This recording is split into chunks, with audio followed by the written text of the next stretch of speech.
ঘাস, এই ঘাস হইলে কি ধান হবে?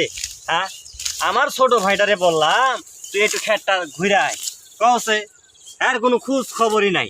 হ্যাঁ, তাহলে এগুলা কেমনে চলে? ও সংসার চালাবে কেমনে? হ্যাঁ, কেমনে সংসার চালাবে? ওই যে দেখো আবার পানি ছুটে গেছে।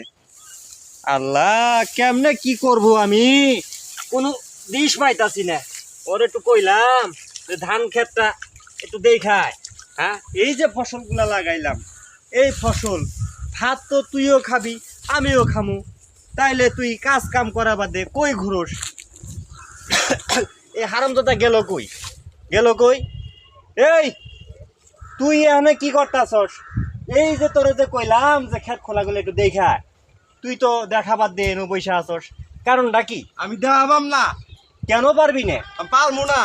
কেন পারবি না? এই ক্ষেতের ফসলের ধান হবে, ধান থেকে চাউল হবে। তোমার ক্ষেত তুমি দেখাও গা।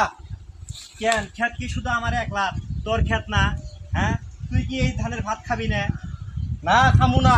কেন খাবি না? ক। কে কে তোমাকে এটা কোয়ার লাগে? তোমার বউ লাগে, আমার বউ লাগে না? ওরে হারামজাদা, তোরে আজকে খারাপ, আজকে তোরে খাইছি আজকে।